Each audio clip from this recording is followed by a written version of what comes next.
Yeay, Sobat Jora semua, selamat datang lagi di channel Boma Neutral yang saja Jora. Kali ini saya akan membahas kebudayaan Dayak yang hampir punah, sangat punah. Enggak sih, sangat punah, hampir punah. Nah, dan jangan lupa sebelum memulai menonton, melihat, coba subscribe dulu channel di bawah ini. Sip. Nah, kita saksikan. Salam Jora. Yang pertama ada tato. Tato adalah seni bagi masyarakat Dayak atau biasa juga disebut lambang dari sesuatu yang telah dicapai oleh suku Dayak, terutama untuk kaum laki-laki suku Dayak. Nah, kalau tato zaman dulu disebut seni, kalau sekarang dianggapnya kriminalitas. Itu bohong, sangat bohong.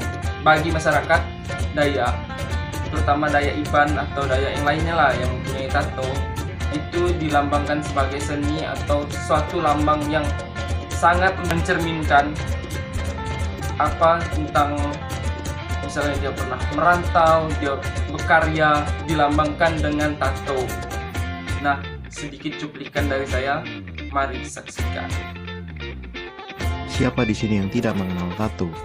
Tato dibuat sebagai suatu simbol atau penanda yang dapat memberikan suatu kebanggaan tersendiri bagi si empunya dan simbol keberanian dari si pemilik tato. Tato dapat dipercaya sebagai simbol keberuntungan, status sosial, kecantikan, kedewasaan, serta harga diri dari pemiliknya tersebut. Rajah atau tato dibuat dengan memasukkan pigmen atau suatu zat pewarna ke dalam kulit. Menurut sejarah, pembuatan tato sudah dilakukan sejak 300 tahun sebelum Masehi. Ditemukan pertama kalinya pada sebuah mumi yang terdapat di Mesir, dan kemudian terus menyebar ke berbagai benua hingga ke Asia.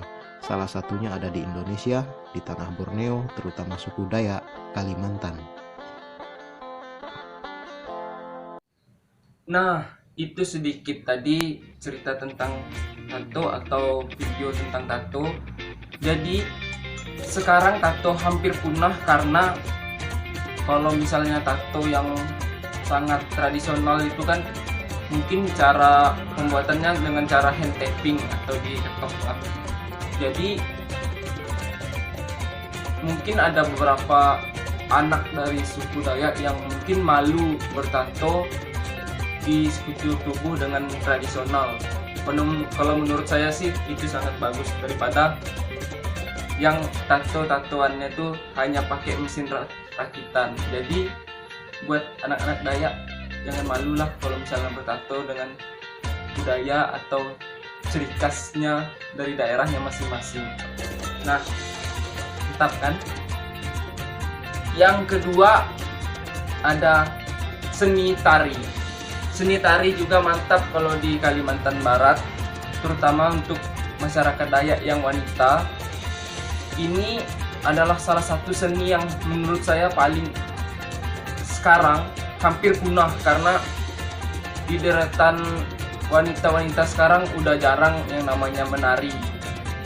Kalau untuk sekarang mereka kebanyakan cosplay yang katanya pakai pakaian Jepang-Jepangan tuh. Sebenarnya tidak apa-apa, tapi kalau menurut saya lebih baik melestarikan budaya sendiri dibandingkan melestarikan budaya orang. Toh budaya kita lebih mantap kok. Lihat nih.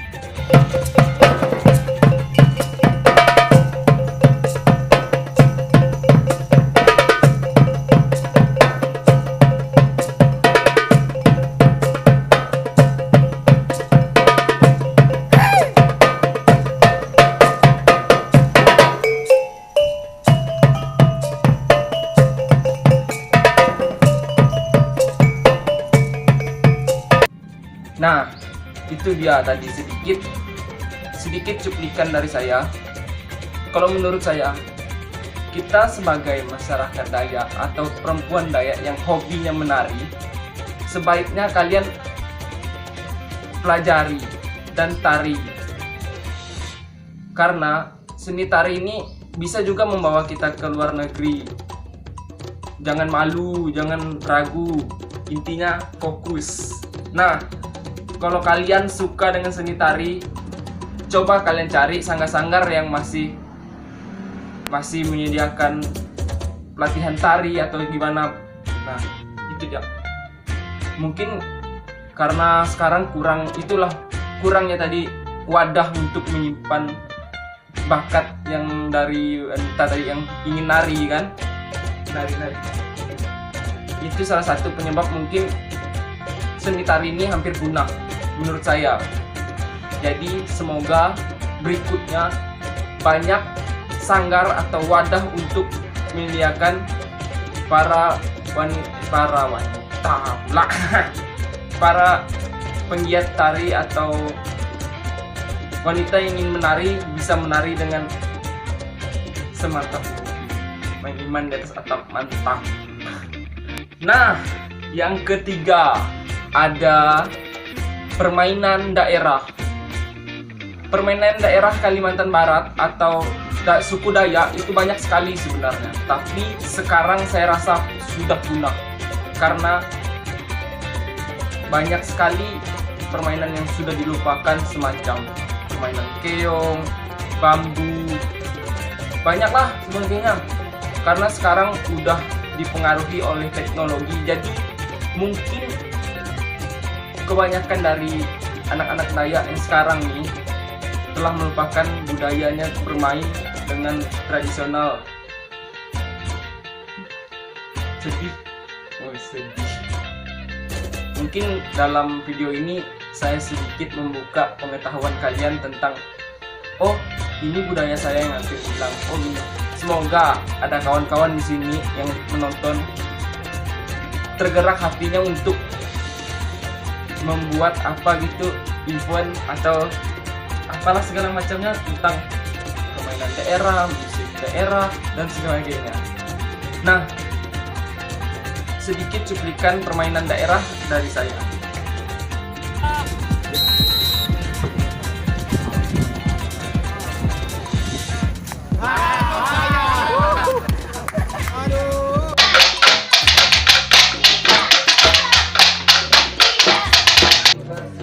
Ini adalah Tengkuyung Berambe, permainan asal dari Kabupaten Ketapang.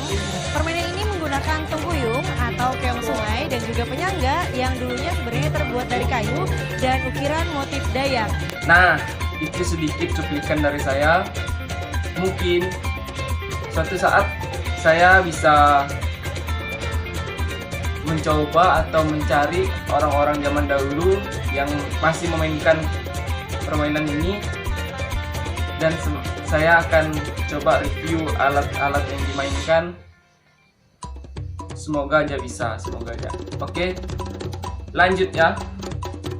Yang keempat ada membuat parang. Nah, kalau ini adalah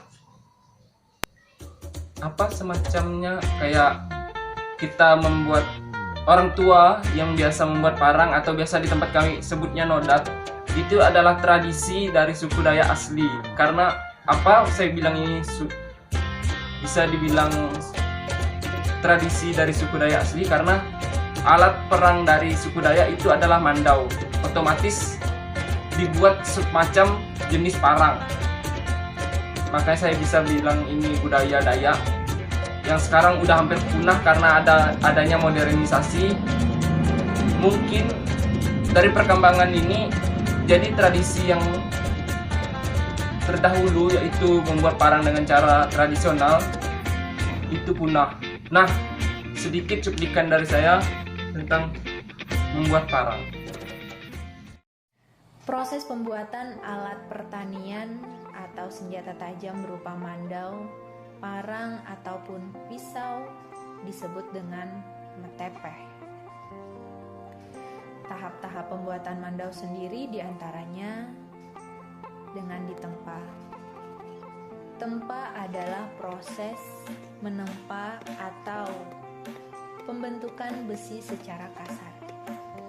Alat-alat yang digunakan dalam tempa adalah lendasan, tempukul atau palu, langen atau tempat bara, pelutan atau tabung angin, dan pemuput atau alat pompa tabung angin yang terbuat dari bulu ayam. Selanjutnya mengikir. Mengikir merupakan proses menipiskan atau mempertajam mata mandau.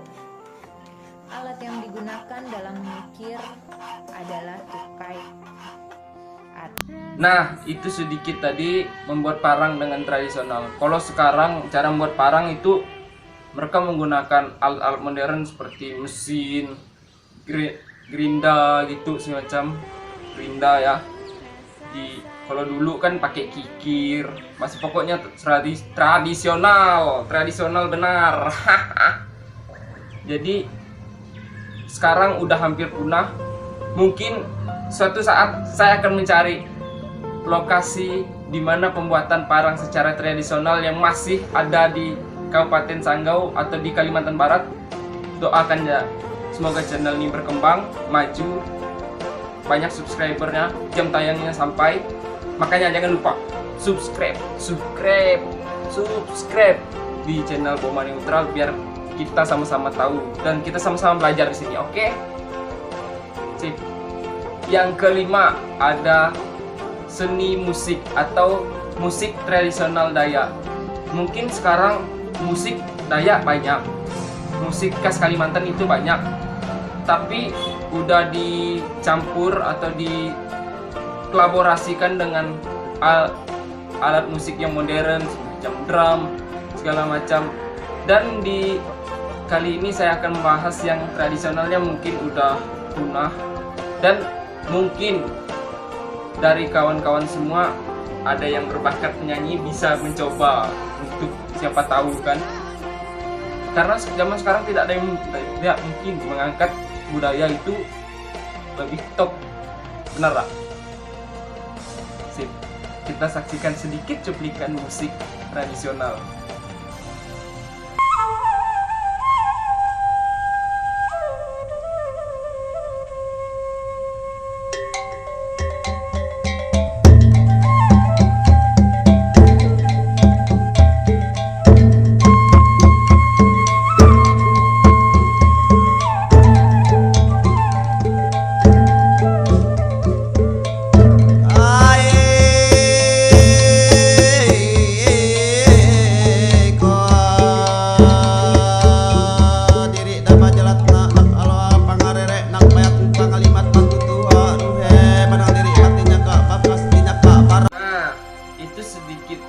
Beberapa budaya yang menurut saya hampir punah di suku Dayak atau di Kalimantan, yang terkenal dengan Dayaknya tadi, atau suku-suku lain banyak juga, tapi saya di sini mengangkat tentang Dayak karena saya anak Dayak asli dari daerah, dengan moto saya anak bangsa, anak daerah, salam Jora.